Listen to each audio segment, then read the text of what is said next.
Tharum sandok na tahanjariba asi megahertz 91.2 da sandok sariba Diamond Radio channel asigi ahanba thoram paringni hojik thoronggi makha sathajarakpada amuk pudu na lakshiri yumja kaisa namit khudingi sandok saba live talent han thorum tabiriba singbu amuk ka hana Monica Thokshom amadi Pusparani Laishramanina khurumjari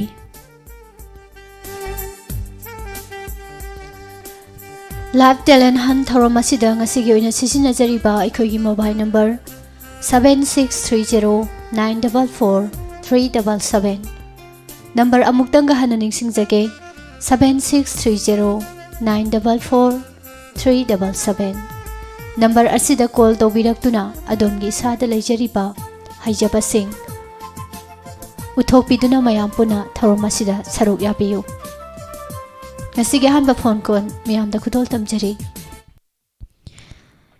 Hello Good afternoon, madam. taram noksari dombu mingle phama mukta haibiyu khangjage Siaram awang lekai tawina.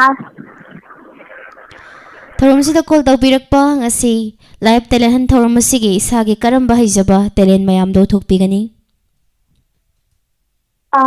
Madam, isa yung pang-susarake. Adudi hawisi taminasi Okay.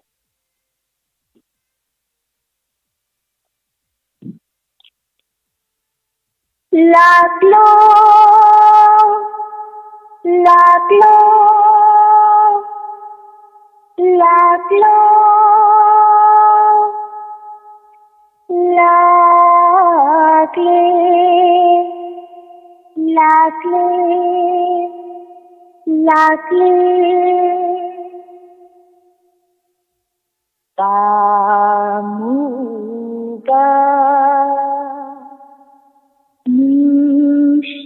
mushiba, tamuga mushiba nang se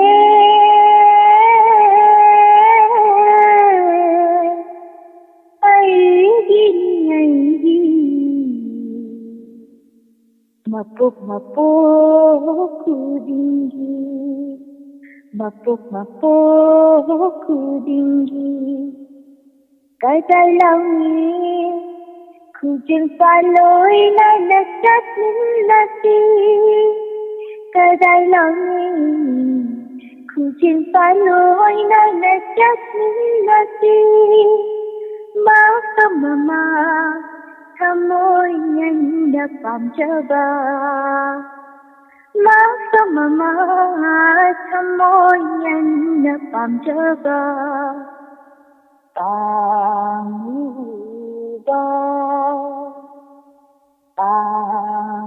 Tamubi Lakle Sasi laklo Laklo, tasi laklo, natungin na laklo jaslo. Amba, chindola, naisiri sanasa, inusi. Natuna lakli tasno uja pani ujan pani merata nushi pamin narushi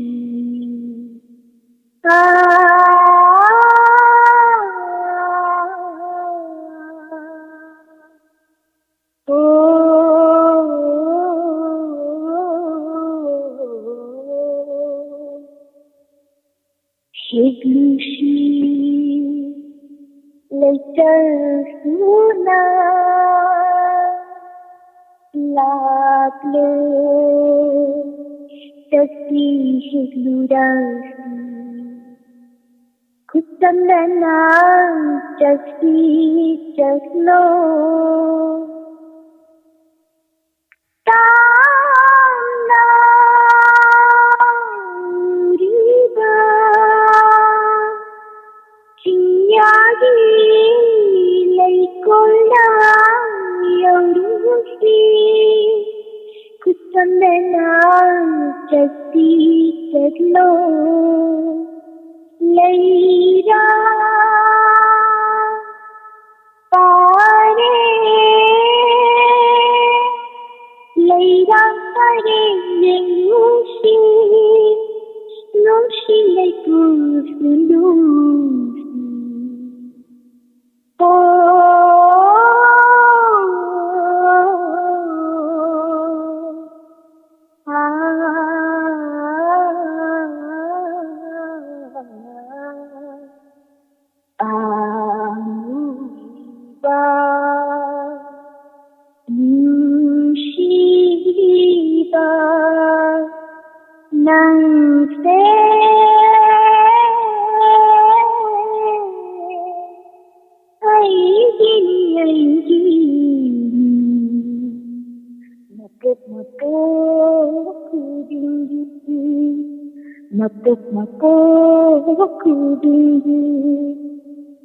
Ramadan Lashindar.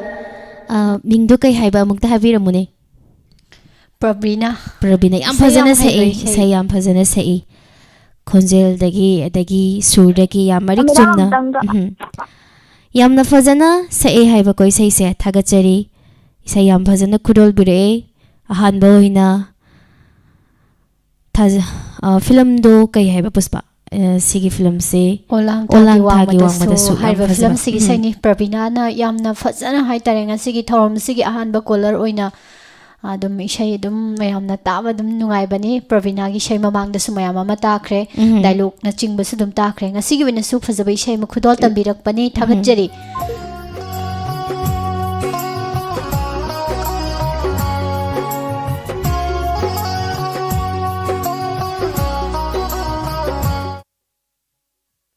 Hello.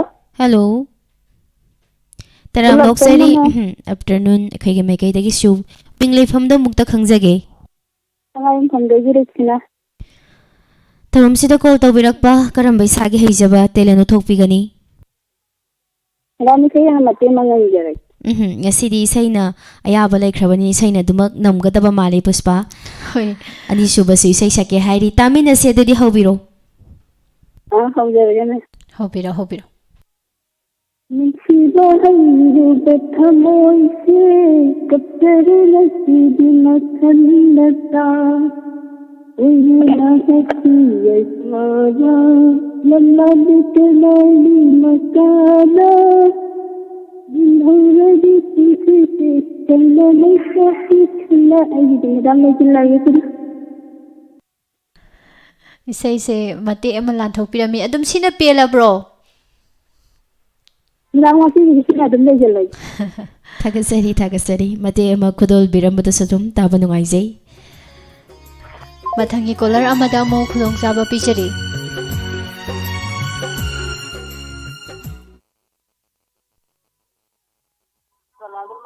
Hello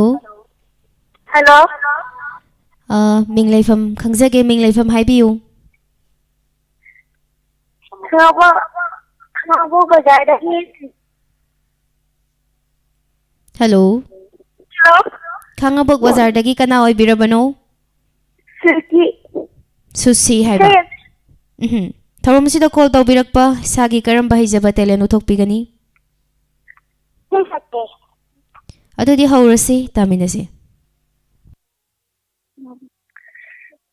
Nanda inata Bangna Mufti Wari Chahri Salam Ehna Pagitavar Number Atiya Nova Play Malaganana Tamil Kata Kinari Mafam the maga koinai maga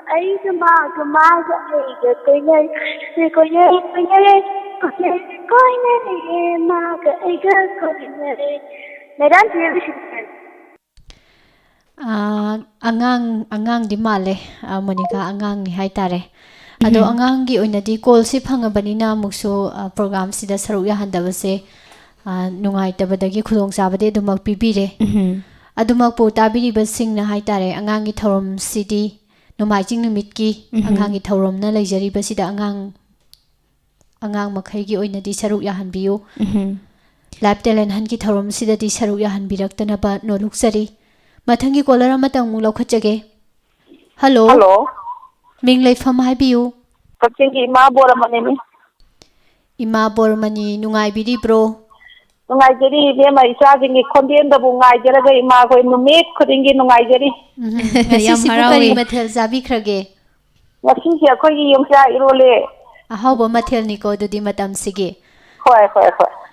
Ado Ima isai sakpi gadra dialogue to bi gadra ngasi gi oina mayam da kali ta han bi gi dawri. Isai amma hekta sapok jarage. Hoi. Nungai bane Ima gi isai shu tamina se hobiro. Hausaje. Ngasi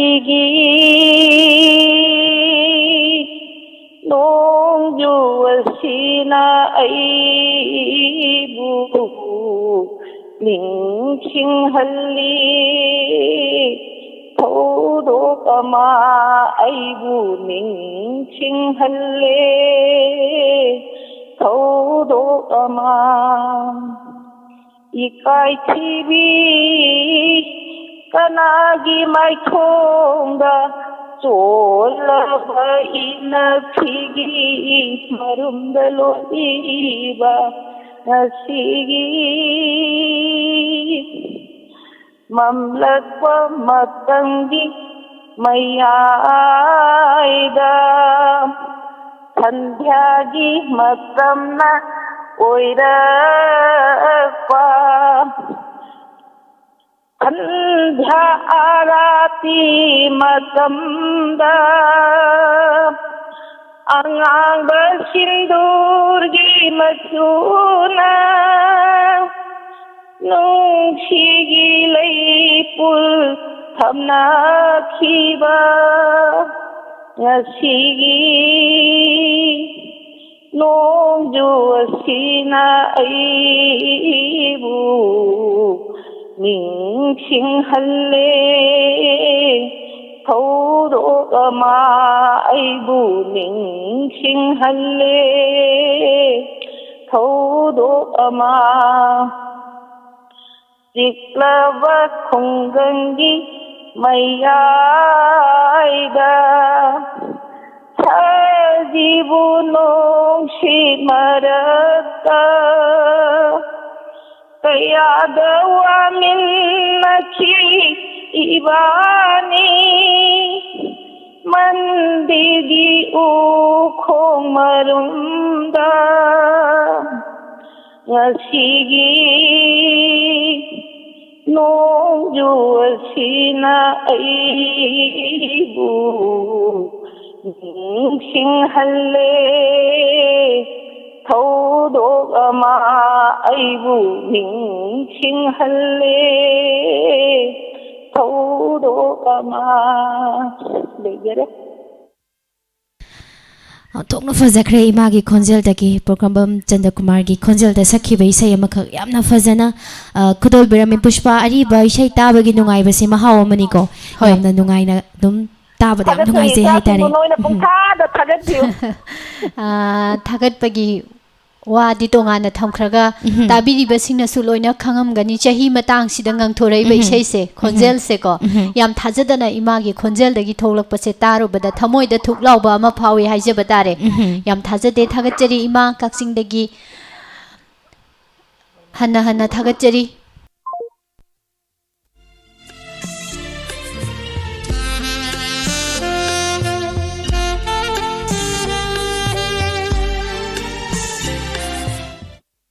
Hello. Hello, Midam. Taram noksari ming leifam amukta khangjage. Tangbo merang politik ning tim khun lapam ni Midam. Sarning them Ngasigi thawram asida karamba isagi haijaba talent uthokpigani? Madam ai talent di madam khane khangdani saina khara hinjaba. Hobisi adudi Kanagi wakhanda karibu kanduna karigi pamukini ainanba aigi punsi kanagi wakhanda karibu kanduna karigi pamukini ainanba aigi punsi ainanungsiba kangdinai tani kipung ase aigi wakhanda uthaba laitana kanjakine nangbu nungsina nang tabu chonduna lenjagi punchi nang tabu chonduna lenji punchi nang tabu chonduna lenji punchi kanagi wakhanda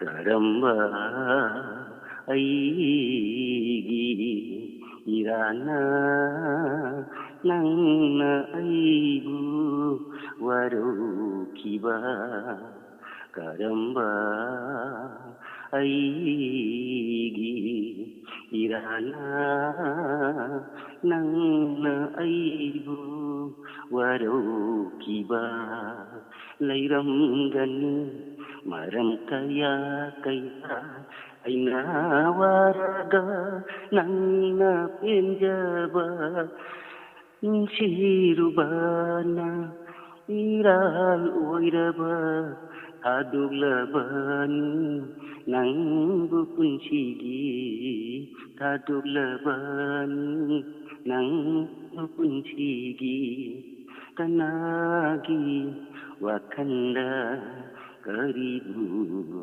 kanduna karigi pamukini ainanba aigi punsi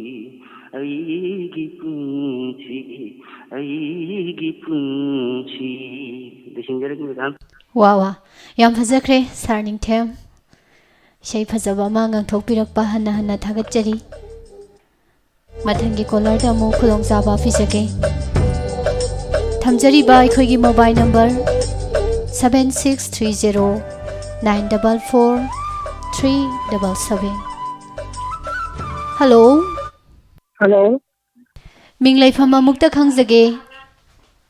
Yengal Saba Laikai Degi Ibaton. Sar iboton butaram noksari. Isagi haijaba mayamda kari lanthokpi gadauri. Madam, Marangan to get a satisfaction and tell what out in directly. Hoi. Adudi taminasi hobiro. Rahin tang atheng basida thamoi shok na khoi bisilao Rahin tang atheng thamoi shok na khoi bisilao ai gumna isalo kaina bahagi chetna khaina kabla ai gumna isalo kaina bahagi chetna khaina kabla chetna khaina kabla Rahin talau atheng basida thamoi shok na khoi bisilao ताइबंका तखरे कोमत आवागा शीरदे हमने सन कायना ताइबंगी नल ऐतगी ओइरम नल ऐतगी ओइरम गोइकु Lâu ở thiên và xin hai môi số vốn đã không biết nào nắng tôi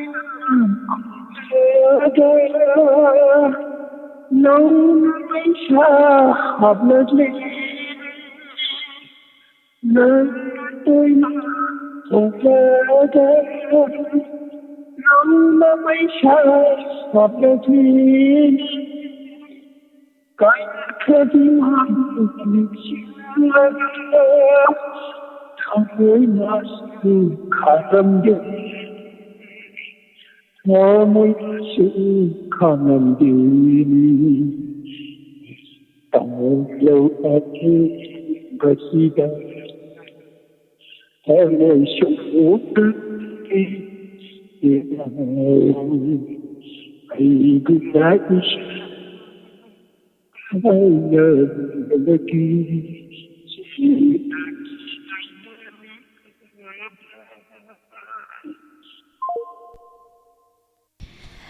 Say di ang phazana ngang thokpire ari baisai taba dum nungai Monica isai di am phazana khudon birami dubu line gi problem se kitang leibana domna sakpire baisai se tat hai ta ne line nungai tabagi tawbadu nungai jede network nani thagat chari saruk ya biramba ado live talent haibani ko han haibani kana kana talent leige haidana han tawjabani haitare adubu ngasi se isai na pareng thaban chombagi type ta dum leikhre ado athuba matam da haitare Diamond Radio gi oina daytime nungthil gi matam da isai sakna se haiba program ama hapana phagadra haibase ꯑꯩꯈꯣꯏꯒꯤ ꯃꯊꯛ ꯊꯣꯡꯕꯁꯤꯡꯒ ꯍꯥꯏꯇꯥꯔꯦꯀꯣ ꯈꯟꯅꯖꯔꯒ ꯑꯃ ꯍꯥꯞꯅꯅꯕ ꯇꯧꯔꯁꯤ ꯅꯠꯇ꯭ꯔꯒꯗꯤ life talent ꯍꯟ ꯍꯥꯏꯔꯤꯁꯤ ꯃꯃꯤꯡꯁꯦ ꯑꯩꯈꯣꯏꯒꯤ ꯇꯥꯏꯇꯜꯁꯦ ꯑꯃ ꯑꯣꯟꯊꯣꯛꯄꯒꯤ ꯐꯤꯕꯝꯗ ꯂꯥꯛꯑꯅꯤ ꯑꯗꯣ ꯃꯔꯛꯁꯤꯗ ꯑꯗꯨꯝ ꯀꯣꯂꯔꯁꯤꯡꯒꯤ ꯃꯔꯛꯇ ꯗꯥꯏꯂꯣꯛ ꯇꯧꯖꯒꯦ ꯃꯤꯃꯤꯀ꯭ꯔꯤ ꯇꯧꯖꯒꯦ ꯍꯥꯏꯕ ꯑꯗꯨꯝ ꯂꯩꯕꯤꯔꯝꯒꯅꯤ ꯀꯣꯜ ꯐꯪꯗꯕꯒꯤꯗꯤ ꯑꯣꯏꯔꯝꯒꯅꯦꯕꯀꯣ ꯑꯗꯣ ꯌꯥꯔꯒꯗꯤ ꯀꯣꯂꯔꯁꯤꯡꯅ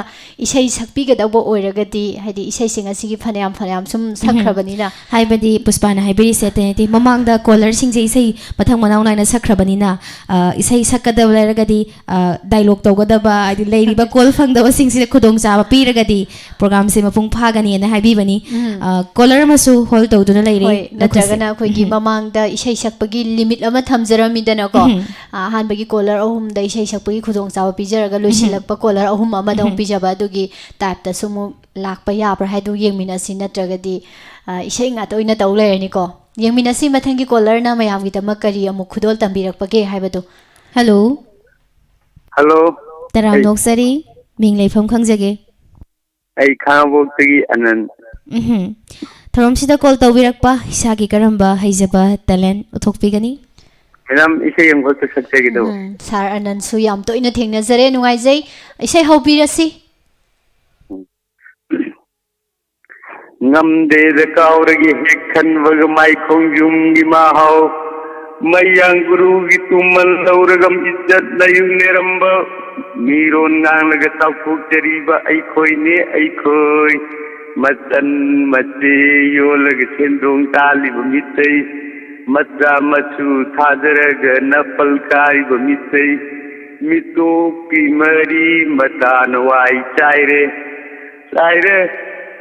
ꯃꯤꯡ ꯑꯣꯜꯂꯒ ꯇꯥꯛꯄꯤ ꯅꯤꯡꯊꯩ ꯐꯪꯈꯤ ꯕ꯭ꯔꯤꯟꯗꯥꯕꯣꯟꯅ ꯄ꯭ꯔꯥꯞꯇꯤ ꯑꯣꯏꯈ꯭ꯔꯦ ꯈꯟꯅꯩ ꯃꯤꯔꯣꯜꯗ ꯁꯣꯜꯂꯤ ꯁꯣꯔꯥꯠꯇꯣ ꯑꯥꯊꯗꯤ ꯈꯪꯗꯅ ꯁꯦꯟ ꯊꯥꯏ ꯃꯤꯔꯣꯜꯗ ꯁꯛꯏ ꯏꯁꯩꯗꯣ ꯑꯥꯊꯗꯤ ꯈꯪꯗꯅ ꯀꯞꯅꯩ ꯀꯥꯎꯅꯗꯦ ꯅꯗꯦ ꯈꯣꯡꯖꯨꯝꯒꯤ ꯃꯍꯥꯎ ꯂꯩꯇꯦ ꯃꯔꯥꯜꯗꯤ ꯒꯨꯔꯨꯗ ꯁꯥꯟꯇꯤꯗꯥꯁ ꯂꯥꯜꯂꯤꯕꯗꯤ ꯅꯤꯡꯊꯧꯅꯦ ꯄꯥꯝꯍꯩꯕ ꯃꯤꯇꯝꯕꯥꯜ ꯂꯩꯇꯦ ꯃꯔꯥꯜꯗꯤ ꯒꯨꯔꯨꯗ Shantidas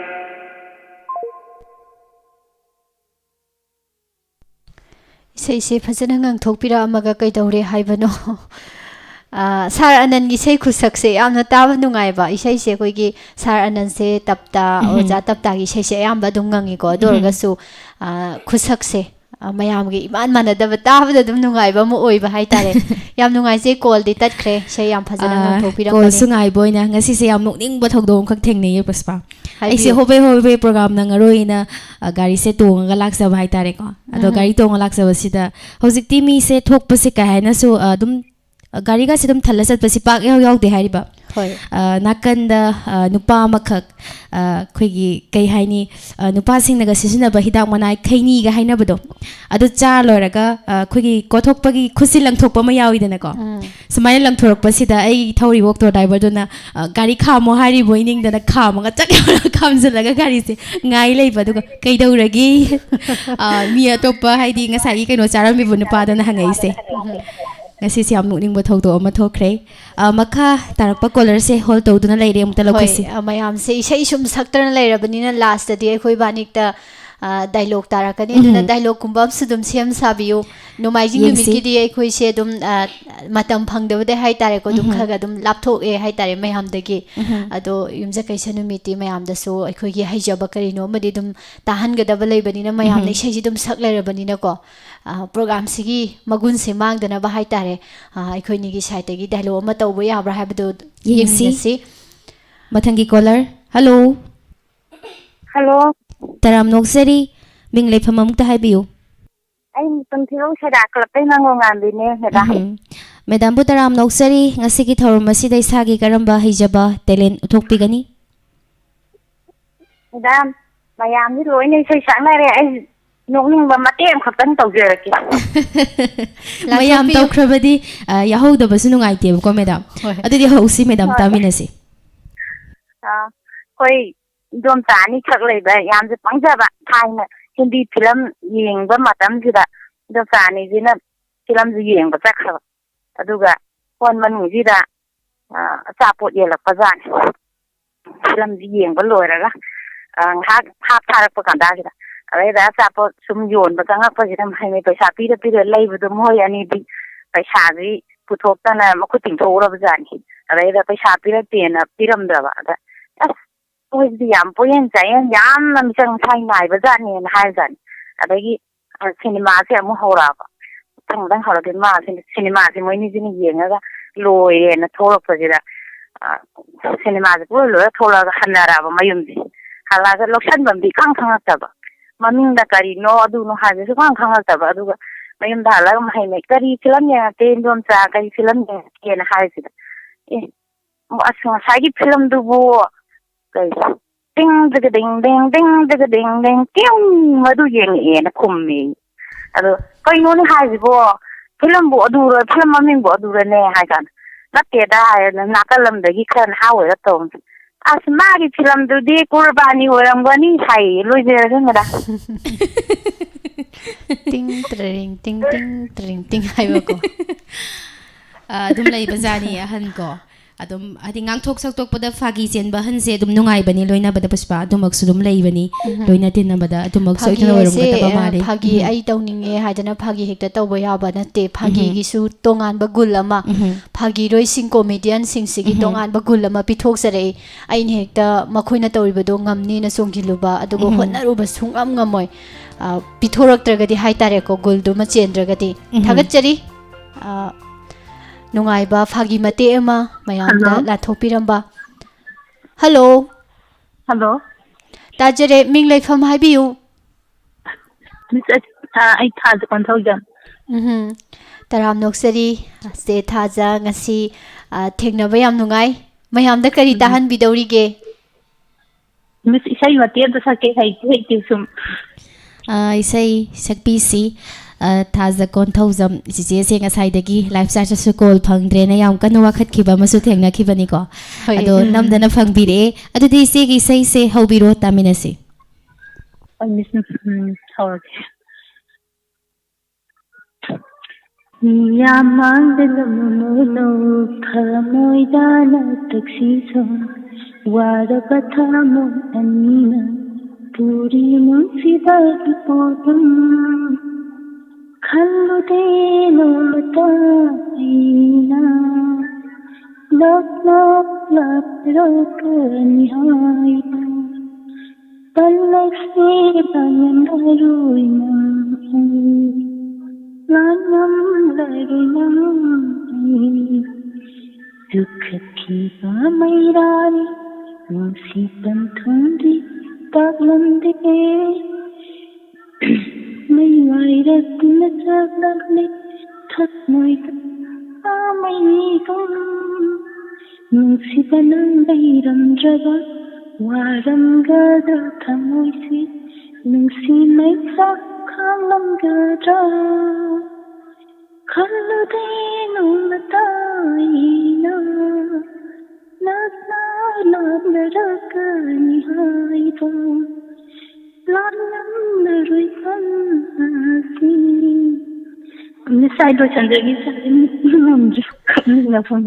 Isayse yam ingna tamna ko yam phajada ngangthokpirokpa wani sise yam nungaire taba mayamna so do live to horen mayamna di kai kai no wahang khardi hanga ani ko se thaja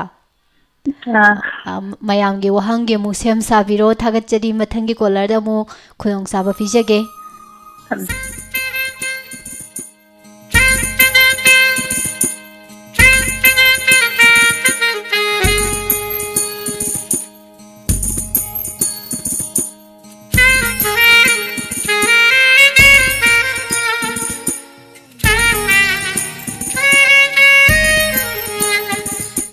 Hello. Good afternoon, madam. Afternoon. Isagi ming lefam haibiyo. Saya nak tanya je, yang sini mau kawan jalan jalan hijau ni. Saya su saksi. Karam baisai no sakpi gadori si bunga si di. Kena apa ni kita ni kita seri nak sakpa. Palare egi thamoi dah tahu ini saksa di. tamina se hobiro Hau jalan. Palari aigi thamoida nangi musigi tenjaina nangi musigi tenjaina untuk nasimaya santrida untuk nasimaya santrida Kari mahubu timbanu Kari mahubu timbanu Palari aigi thamoida Nangi musigi tenjaina Nangi musigi tenjaina Ning ngao khalle nangna yeng lamba ni jindu ning ngao khalle nangna yeng lamba ni jindu ngao khalle tatana aibu nangi samjaba na tauduna Nangi samjaba na tauduna Palari aigi thamoida Nangi musigi tenjaina Nangi musigi tenjaina Ikai hayamba Nisiwa hidayana Ikai hayamba Nisiwa hidayana Ngao manglanda tao khali Ainay aigi wakhal Manglanda tao khali aigi wakhal Oi hale aibu angawi Oi hale aibu angawi Palari aigi thamoida Nangi nungi tenjena Nangi nungi tenjena Legerani Isay yam haikre madam gi isay thagatsari mathangi caller da khudong chaba pizake mathangi caller sisu puspa isay ra haibado mukte hingjage ngasidi night ta baga chap manakre.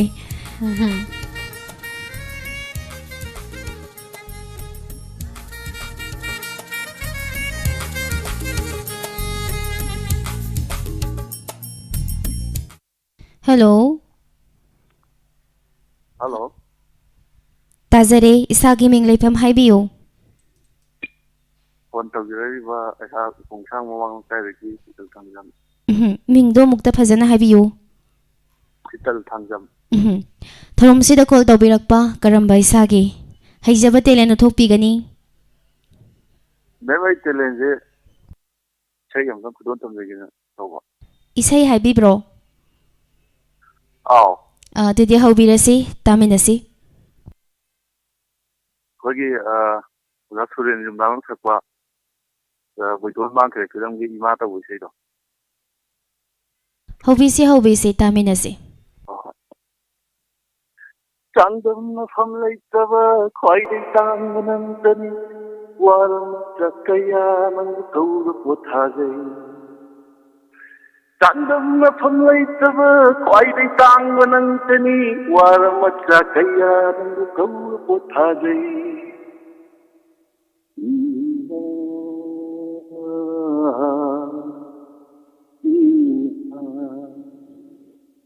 Ima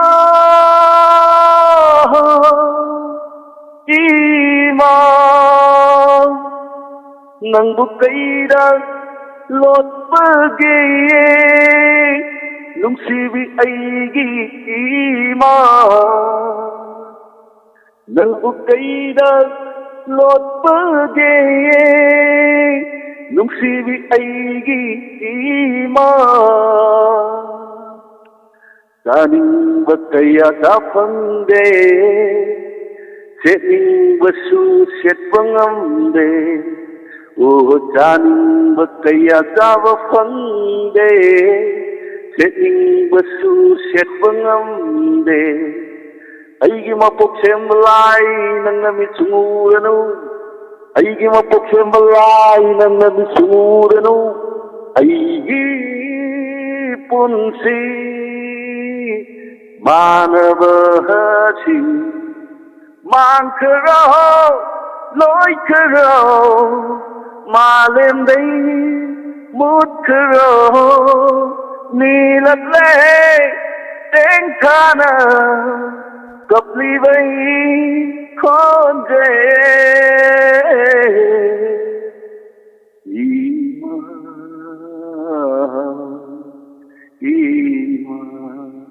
Itu sendiri yang pakai lensa. Yang fazana khudol tambirakre. Boyton mangkre film dagi. Imalo bermata gitu so. Boyton mangkre film gi Suren gi konjol da sakhi bai saini. Saisakpadagi tahadana dum ngangthokpidai haitare ko. Thagachari hana mathangi caller amada mu khudong chaba pijari.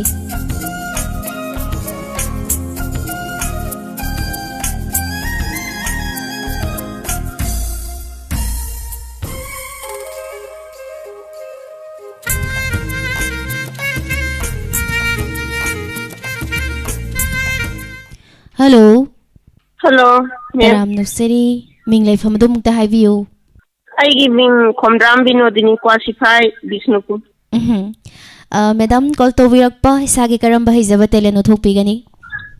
Ma'am, I give this heading Amatizera. Hobisi Mem Taminashi. Oh. I see Diamond is the teacher Gadoriba saying a Sigi Mamindi. Ngai Bataramal. Motley ising sheng the renunsit. Anova Zuki Zauk Lava Kunaisi.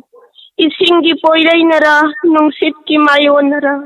Wana talk let Ibada, a single Taba the Warrior, Yang but the Kid. Nasigi Kunai Sigi Wari single. Satavangam Dre Lairang Laikada. maning tamna haina humna hektok pire tam thiba khutna kom sat na ringai segai bire maset kaya thokna lang thok pire malem lei mai thak sida khonge na pire khongol laktuda ubi khidre nung si haitaba mahaki misna aduna leirang kaina mai chakna leikana kaina iri sin thana khangauba tabi khidre nung si khangraba mana upai leitra malina thamoi sokna kapjaba nata sendana bikare thaudu nungumba thamoi duna wakat jaraga kanagi mahamda asum aral wayan bisa niti sumna ware wakaina biduna sum delita satpadi akan badandi biduna matitra basairakto hangallaga mihingsa mahaktu thamoi pina laman sing thangjagaba khanduna koina thijarubadi kangai leibak athuda apang wakal taramli khangba taramali ngaiba taramali itu imal ipon pon wakal langjin ipun pun saudaba magi wayel bisa ngaiba taramali mem Huishindragi saida Othokna fajakhre madam gi sairing se. Madam Binodini gi sairing fajabani lanthokpiri se Diamond Radio gi talent hanta thagachari ngasi su achinba matam kaithokpidana saruk yapirakpa hanna thagachari matam sukhara laijari sairing aduga wari mate amalibidana talent hansigi isai marakta ngasigi kharadi dum saruk yabire thagachari makha tarakba caller khara dum khulong saba pimina kisi mayamgi damak Hello. labo phaba caller Hello.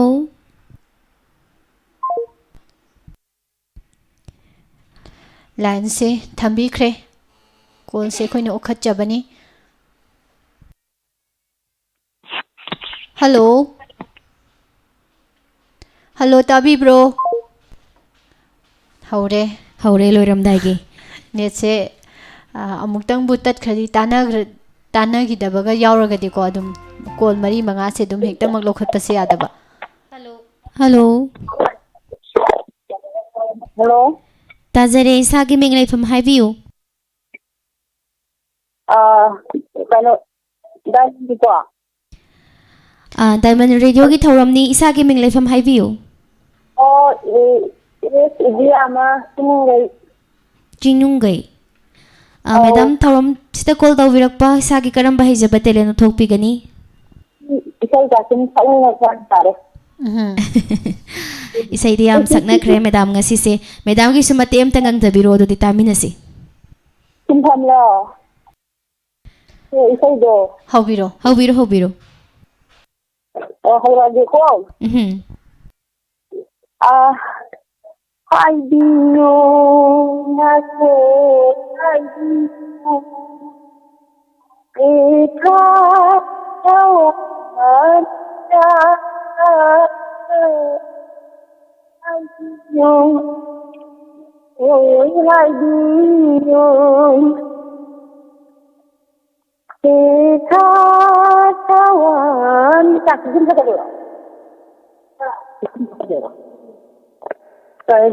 Kai haniba ani ko hawai oi ba mahana thamoi ati kai re ayo na ko ati ko kari karino hariba Laylikan kuna asum Laylikan no hariba Laylikan kuna asum Kala wahaliba Asalay Takiyu lambi amatang Hayo nako hayo Ika 어디자 살기에 Khơi hai biu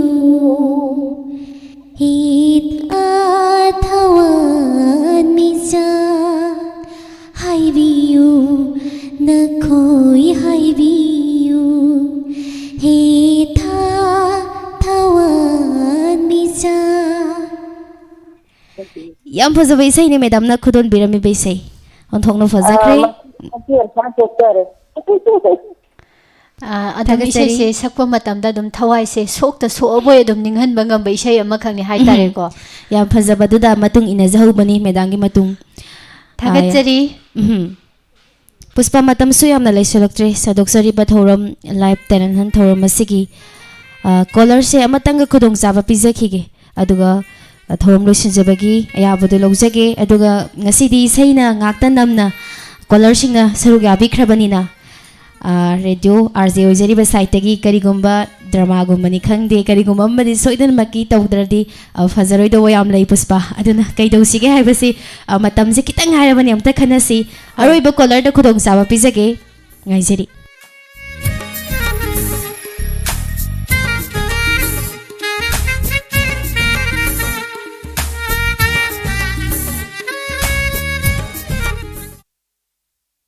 hello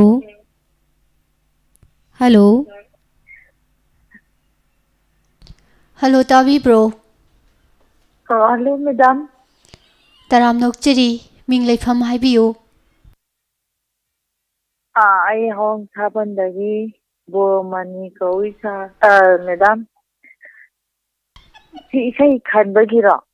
ꯏꯁꯩ ꯈꯟꯕꯒꯤ ꯅꯠꯇꯦꯀꯣ madam ꯉꯁꯤꯒꯤꯁꯦ talent ꯍꯟꯠꯅꯤ ꯏꯁꯥꯒꯤ ꯍꯩꯖꯕ ꯎꯠꯊꯣꯛꯄ ꯌꯥꯕꯒꯤ ꯈꯨꯗꯣꯡꯆꯥꯕ ꯑꯗꯨꯃꯈꯛꯅꯤ ꯊꯧꯔꯝꯁꯤꯗ ꯂꯩꯖꯔꯤꯕꯁꯦ Oh. ꯏꯁꯥꯒꯤ ꯍꯩꯖꯕ ꯏꯁꯩ ꯃꯇꯦꯛ ꯑꯃ ꯉꯪꯊꯣꯛꯄꯤꯔꯁꯨ ꯌꯥꯏ ꯗꯥꯏꯂꯣꯛ ꯃꯇꯦꯛ ꯑꯃ ꯇꯧꯊꯣꯛꯀꯦ ꯍꯥꯏꯔꯁꯨ ꯑꯗꯨꯝ ꯌꯥꯏ ꯃꯦꯗꯥꯝ ꯀꯔꯤ ꯇꯧꯕꯤꯗꯧꯔꯤ Madam, I came to tell you, isay Sakotu Haiti came. थागसरी मैडम अरे ngसाइना खनजदना कॉल से लखतपदा हेलो न हाइजखरिदो अरोइबा कॉलर से फरग हम तागलेबा कॉल तत्पनी खंगदे कॉल फंगदबनी खंगदे तानादबनी खंगदे तौबनी अदो अरोइबा कॉलर से करिम तौरोय हाइरि पुष्पा याम लूरी अदोदि कॉलर मैडम अतोप्पा मदा कुदोंग चाव पिजके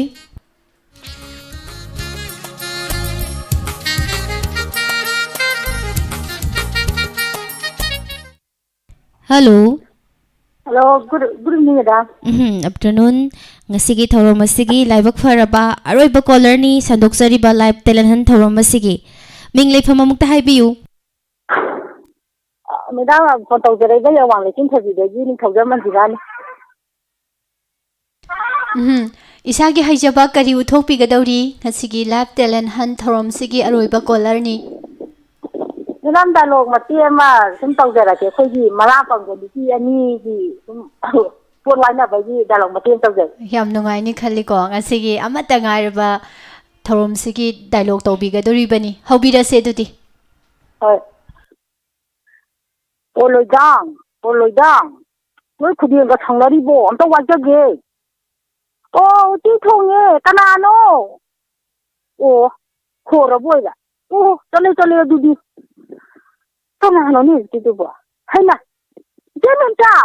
Chala bro. Oh, how te da. Haina kari ga tano ni. Mati am che dol jare ye da.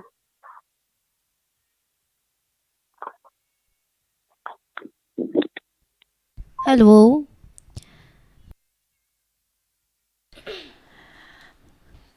ꯊꯥꯒꯠꯆꯔꯤ ꯉꯁꯤꯒꯤ ꯑꯔꯣꯏꯕ ꯀꯣꯂꯔ ꯑꯣꯏꯅ ꯗꯥꯏꯂꯣꯛ ꯃꯇꯦꯛ ꯑꯃꯈꯛ ꯇꯧꯕꯤꯔꯝꯕ ꯃꯈꯥ ꯇꯥꯔꯛꯄ ꯀꯣꯂꯔ ꯂꯧꯈꯠꯆꯗ꯭ꯔꯦ ꯉꯁꯤꯒꯤꯗꯃꯛꯇꯗꯤ ꯂꯥꯏꯚ ꯇꯦꯂꯦꯟꯠ ꯍꯟꯠ ꯃꯇꯥꯡ ꯑꯁꯤꯗ ꯂꯣꯏꯁꯤꯟꯖꯒꯦ ꯀꯣꯂꯔꯁꯤꯡꯒꯤ ꯑꯣꯏꯅꯗꯤ ꯑꯗꯨꯒ ꯂꯣꯏꯁꯤꯜꯂꯛꯄꯁꯤꯗꯤ ꯉꯁꯤꯒꯤ ꯊꯧꯒꯜ ꯇꯧꯖꯔꯤꯕ ꯑꯩꯈꯣꯏꯅꯤꯒꯤ ꯁꯥꯏꯠꯇꯒꯤꯁꯨ ꯃꯌꯥꯝꯗ ꯗꯥꯏꯂꯣꯛ ꯃꯇꯦꯛ ꯑꯃꯇꯪ ꯈꯨꯗꯣꯜ ꯇꯝꯖꯒꯦ ꯂꯣꯏꯁꯤꯜꯂꯛꯄꯁꯤꯗ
Dialogue se kari tawgadabano na ngayhak tanajabani ado mayamgidi tawgani na haidokrabani na ko khara khara su dum chinpha oiba haitare dialogue moirang kanglairon gi haitare masai be maga senuga mama ibe maga wari sabagi kaboda loi chalamdai thoibina loi kumamdai gi se matang sidagi mateng lautoga manba mandaba mate amatang tawminarase hekta yai kamendadi me Monica bim zaraga wazaw ngangbi u haiba yoroi pakti pakni ye chenglo hen khetri na haibire se ado adudi mathangi da dum yengsi ngasigidi bim di wazaw yam ngang ba ko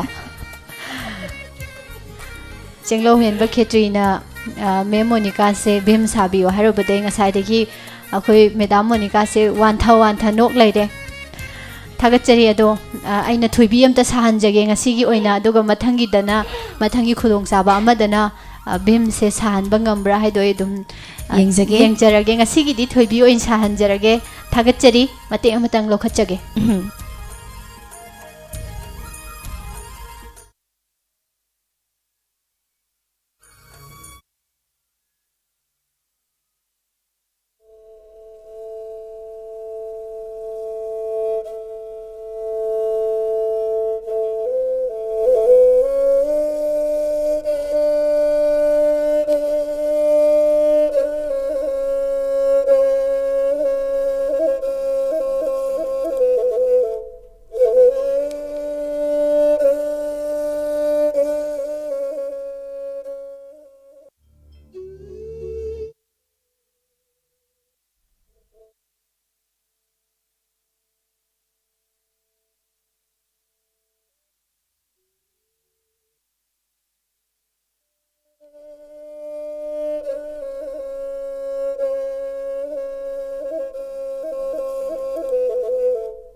Imagi langlen thuibi pai malingjen khaba ningkiba unbi pukning hongdaba panthau ni do imom gi thinglo ningba leirabasu ningba kongai tungoinana panthau gi maya thang nga uni langlen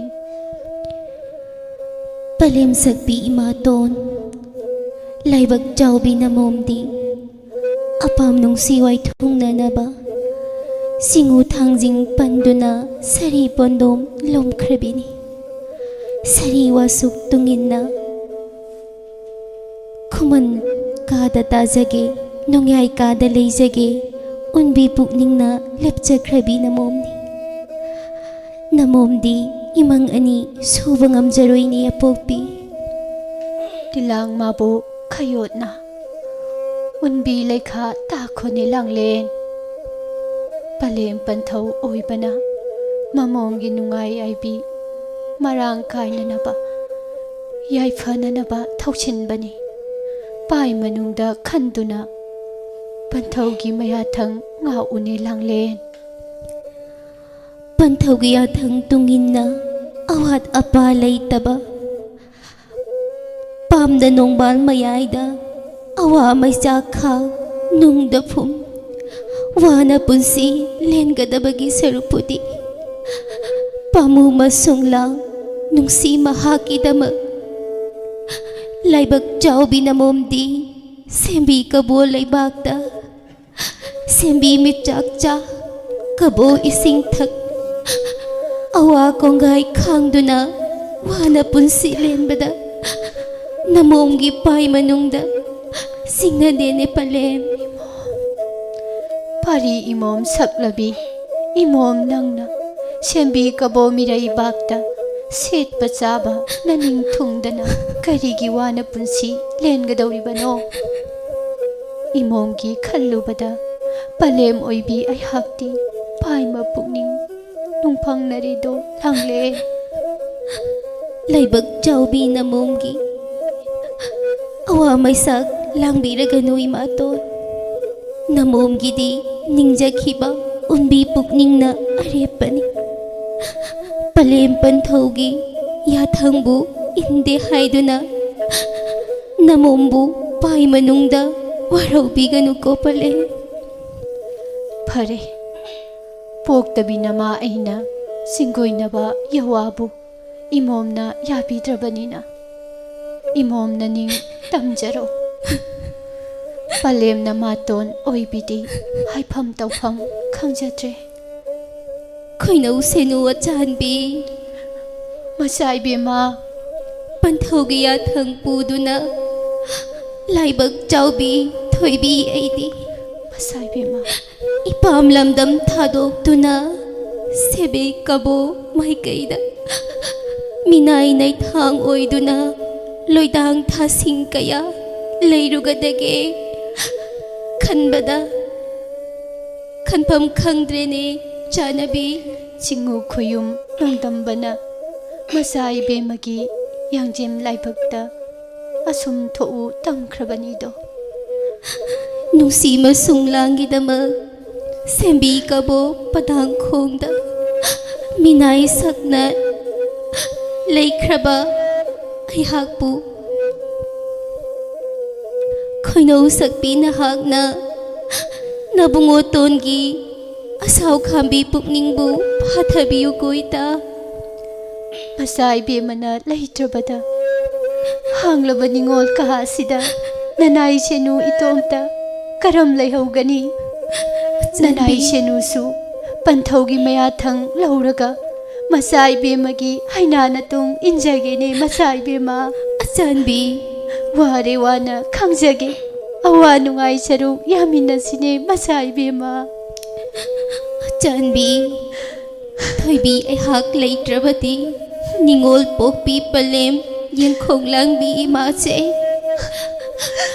ꯃꯃꯣꯝ ꯀꯥꯏꯅ ꯃꯩꯆꯥꯛꯅ ꯆꯥꯕ ꯇꯨꯝꯕ ꯈꯪꯗꯅ ꯀꯞꯇꯨꯅꯗ ꯂꯩꯔꯒꯗꯤ ꯃꯅꯨꯡ ꯃꯇꯝ ꯆꯥꯗꯅ ꯌꯥꯏꯕꯤ ꯊꯋꯥꯏ ꯃꯥꯡꯈꯤꯅꯤꯗꯣ ꯃꯆꯥ ꯏꯕꯦꯝꯃ ꯈꯣꯏꯅꯧ ꯁꯛꯄꯤ ꯅꯍꯥꯛꯅ ꯑꯩꯒꯤ ꯃꯍꯨꯠ ꯁꯤꯟꯗꯨꯅ ꯃꯃꯣꯝ ꯑꯩꯒꯤꯗꯃꯛꯇ ꯋꯥꯡꯂꯦꯟ ꯃꯇꯝ ꯄꯨꯝꯕꯗ ꯋꯥꯖꯔꯛꯂꯕꯤ ꯄꯂꯦꯝꯕꯨ ꯑꯋꯥ ꯈꯝꯕꯤ ꯃꯩꯆꯥꯛꯕꯨ ꯃꯨꯠꯍꯟꯕꯤꯌꯨꯅꯦ ꯆꯥꯅꯕꯤ ꯅꯅꯥꯏ ꯁꯦꯅꯨ ꯂꯩꯔꯤ ꯄꯥꯏꯃ ꯄꯨꯛꯅꯤꯡ ꯆꯤꯡꯅꯕꯤꯒꯅꯨ ꯃꯆꯥ ꯏꯕꯦꯝꯃ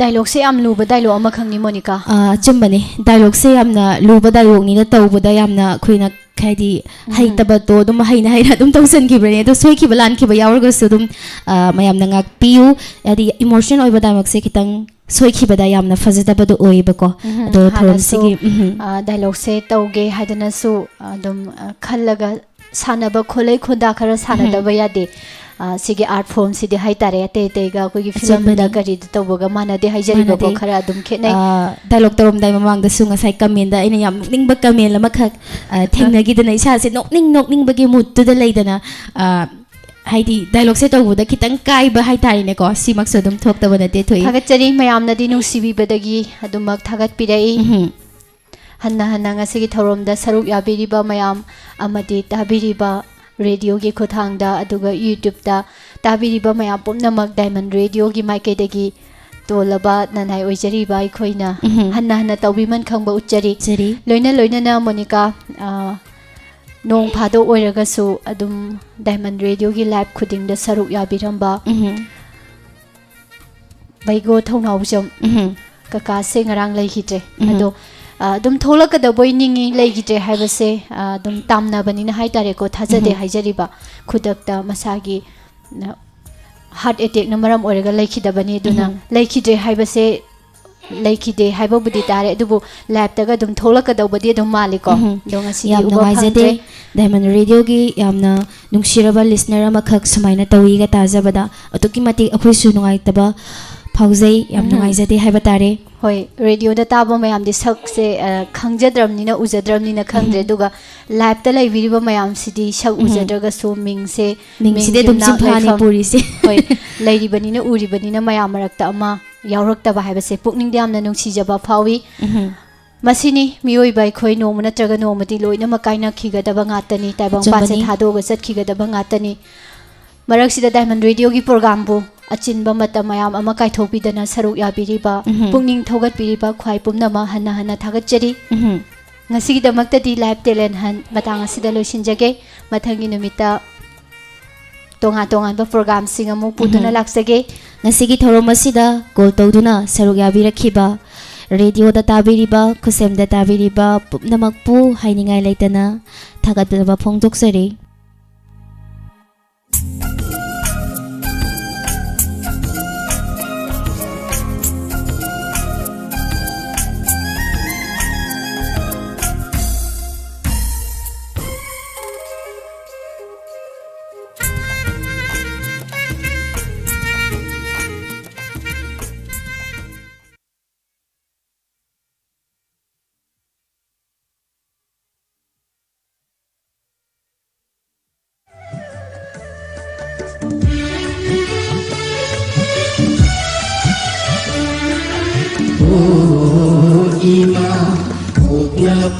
Ima nanggumri laite ima oi natiruna lapna chatuna nanggumbi thangoi ima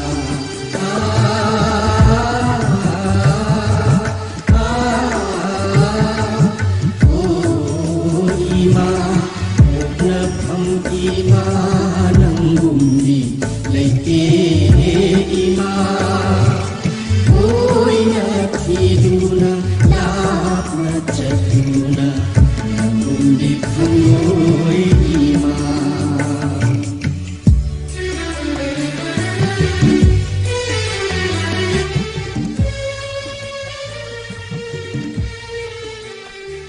ayuk pung mapan tarakpa matamdagi tongan tongan ba pungpham singda sandokjarakliba Diamond Radio channel asigi ahanba thoron pareng haujikti loisinjanabagi pungja yauksinjarakle numidang wairam pung mga taba matamda makhal mathelgi thorum kaya amuk puduna laksage haujiki oinadi 91.2 Diamond Radio channel asibu tabiriba singbu amuk kahana Monica Thoksom amadi Pusparani Laishomanina khurumjari